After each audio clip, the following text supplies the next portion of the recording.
primeiro lugar, com autoridade, com liderança. O país precisa de um governo forte. Governo forte não significa governo antidemocrático, governo ditatorial. Governo forte e liderança forte não significa também instituições frágeis. Você pode ter instituições fortes com um governo e uma liderança forte.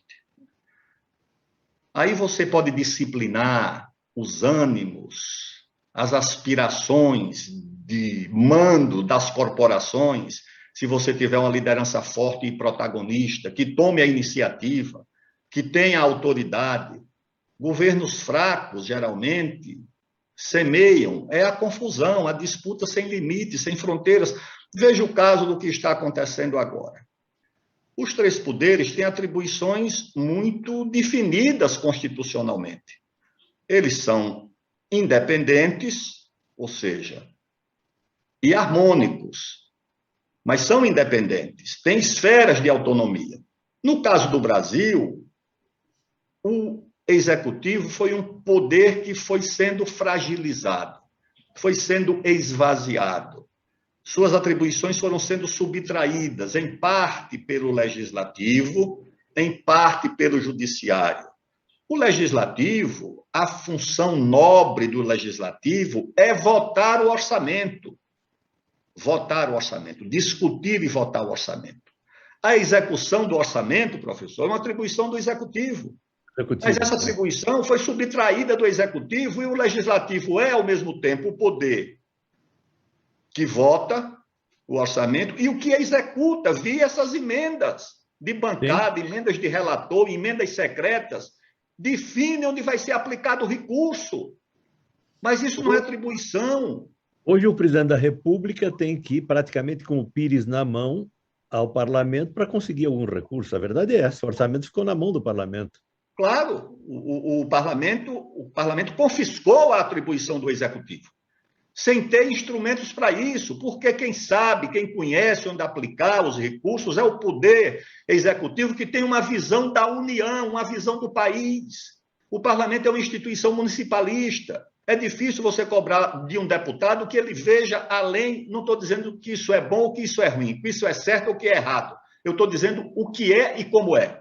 É difícil o deputado ver além do seu município, da sua região eleitoral, não só apenas pelo compromisso, mas muitas vezes ele nem conhece o Brasil, ele se elegeu pelo município A de São Paulo, do Mato Grosso, de Alagoas, do Pará. Como é que ele vai conhecer as carências do Rio Grande do Sul se ele se elegeu por um município do Ceará ou de Alagoas? Como é que ele vai saber as carências do interior de Alagoas se ele se elegeu por um município de Santa Catarina?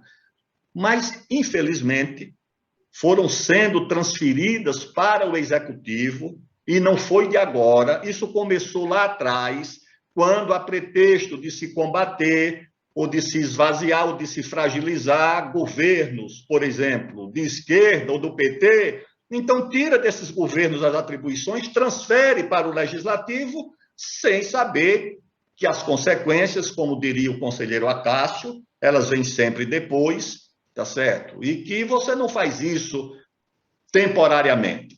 Agora, o presidente da República está imobilizado, um orçamento preso no Congresso, onde ele é votado e é executado, sem critérios e sem atribuições para isso, né? Ou o judiciário, que também subtrai, proibir, o judiciário, o Supremo, proíbe o presidente de nomear ministro ou ministra, já aconteceu no governo Dilma, no governo Temer, e agora até delegado da Polícia Federal. Há um delegado no pleno uso de suas atribuições funcionais, o delegado não. O delegado está sendo processado, o delegado tem um processo administrativo, o delegado cometeu um crime. Não, o crime de que acusado o delegado era que tinha alguma relação de amizade com membros da família. O Código Penal não capitula, em nenhum dos seus artigos, o crime da amizade. Capitula o uso indevido dessa relação. Mas como é que isso poderia ser apurado se o delegado nem tomado posse, nem teria tomado posse?